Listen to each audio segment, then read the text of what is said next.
The story of Sophie. Sophie's mother and father provided two very different types of parenting as she grew up. Her mother was her main parental figure growing up, creating a warmth in the house that often felt missing from Sophie's childhood spent mainly alone. Her father, on the other hand, was cold and distant, only really connecting with her through music. Born on 17th of September 1986 in Glasgow, Scotland, Sophie discovered electronic music at the age of 7. By searching through the rave cassettes owned by her dad and half-brother, she was immediately hooked. Experiencing a childhood defined by alienation, Sophie found an escape in music and would often offset her most powerful, profound memories with songs. She remembers falling in love and connecting it to the Spice Girls song "Two Become One." She would try to express herself but couldn't find the words, a problem that would later lead her to the conclusion that she was able to say what she wanted best through music. In her own words, electronic music transported Sophie to a new dimension. She was obsessed with sci-fi, aliens, and she found that the cerebral sounds of artists like Kraftwerk and Orbital merged with that. At the age of 9, she was obsessed with X-Files. Even before she had ever made any music, Sophie was already announcing to her family that she wanted to quit school and become an electronic music producer. Of course, they didn't let her, but at the same time supported her musical ambition and helped her to develop her idea of music. Her father would always tell her that people who are obsessed with bullshit nostalgia, saying things like 60s, 70s, this is the real rock and roll, were speaking rubbish, and that electronic music's the future. At the age of 10, Sophie's father took her to her first rave, an event that would become a regular bonding session for father and child. And before each outing would play her the rave cassette tapes in the car, telling her, "This is going to be important for you." Sophie's mother was also important in her musical development, as she introduced Sophie to disco, a genre that may not seem obviously integral to her music, but was actually incredibly influential. Sophie saying, "A lot of the stuff I've done takes the attitude of disco, but tries to bring the sound world forward. We're in a different world now. I'm trying to imagine what music that's positive, liberating, weird, dark, and real could be in the current day." Even though Sophie grew up surrounded by brothers and sisters, she spent most of her time alone. Around the age of 12, Sophie got her first keyboard and made her first home studio a year later when her dad took her to see a friend of his who was renovating his home studio. He was throwing a load of stuff out, and Sophie managed to save a bit of equipment and add it to her keyboard. As she became more and more involved with music, she would increasingly find herself locked in a room, spending all her time experimenting with her equipment. She used to say to her family, "When I get home, I'm just going to lock myself in my room until I've made an album." Around this time, Sophie booked her first ever music job when her half-sister, who didn't know what she was spending all that time doing in her room, was getting married in Lanzarote and asked Sophie to DJ her weddings. She learned how to DJ, then started to regularly play at weddings and 21st birthdays. As a teenager, Sophie says that she never had the best friend, even if she had good friends, and that music became her escape. She described it as the friend she was looking for that was about the same stuff as her. When it came time to leave secondary school, Sophie enrolled at art school to study sculpture, where she found herself drawn to artists like Matthew Barney, whose film series The Chromatica Cycle helped her explore trans-worldly, body-centric aesthetics and themes of the superhuman and depraved. Although she has never explained why, though it could be she wanted to finally embark on her electronic music dreams, Sophie eventually left art school for Berlin, where she joined a mixed medium performance group called Motherland. It was here that Sophie was able to showcase her music for the first time, alongside a series of performance pieces with her bandmates. After touring with the group from Berlin to the UK, Sophie eventually came back to the UK, where she carried on working on her music, although it isn't exactly clear what Sophie did in the time period between her work with Motherland and the release of her first single. In 2011, Sophie scored the short film Dear Mr./Mrs., while also building a buzz among underground dance music DJs by producing tracks and remixes for up-and-coming artists. 2 years later, Sophie released her first single, Nothing More to Say, on the UK house label Huntleys and Palmers in early 2013, followed by a remix which subsequently led to a now infamous beach party at Off Sonar later that year, where a completely unknown Sophie absolutely smashed it with a live set of fully formed hits. Her second single, Bip, back with B-side L, quickly followed on the Glasgow-based Numbers label and did even better than her debut, appearing on numerous end-of-year lists. Sophie started to play at more shows and embarked on her first interviews. Her appearances of this time became infamous in the media for her weird and unconventional approach, including the time when she participated in a BBC Radio 1 phone interview using a voice processor that made her sound like a 5-year-old girl.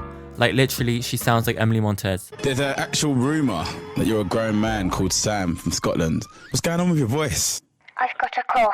She also caused a sensation in a now infamous 2014 Boiler Room show, where she hired a drag queen to impersonate her while she stood off stage disguised as a security guard. However, it was her music that people were interested in, and it was her next single, Lemonade, backed by the B-side Hard, that introduced her to the wider music scene. Lemonade would also go on to appear in a 2015 commercial for McDonald's. In August 2014, Sophie made her first public appearance with the PC Music Collective on the single Hey Cutie, co-produced with PC Music frontman AJ Cook. AJ Cook and Sophie met when AJ emailed Sophie after hearing some of her music saying, "Wow, no one else in London is doing this kind of music." They connected and stayed in touch, leading to their eventual collaboration in 2014. After the success of Hey Cutie and the buzz it created in the media, Sophie was able to snag a collaboration with Madonna and co-produce her 2015 hit single Bitch I'm Madonna with Diplo, which exposed her music and style to a mainstream audience for the first time. Then on 27th of November 2015, she released a compilation album, Product, of all her singles since her debut. In 2016, Sophie collaborated with Charli XCX on her EP Room Room. The collaboration came about when Charli's boyfriend introduced her to Sophie and AJ Cook, and Charli instantly became obsessed, inviting Sophie for writing sessions. The EP was extremely polarizing, with many publications giving it a low score and calling it vapid, Pitchfork giving it a 4.5 out of 10. Finally, Sophie made her first proper public appearance with the release of It's Okay to Cry, the lead single from her debut album Oil of Every Pearl's Uninside. The video accompanying the single was seen as Sophie reintroducing herself as a transgender woman, and the song deals with questions of identity and coming to terms with one's true self. Her debut album Oil of Every Pearl's Uninside was released on the 15th of June 2018 and will go on to be nominated for Best Dance/Electronic Album at the 2019 Grammy Awards. Let me know how much you already knew of Sophie's story, and if you learned anything, how does it change how you see her as an artist? And before I go, I'd really appreciate it if you could subscribe to my channel and like the video. Thank you for watching, and I'll see you in the next video.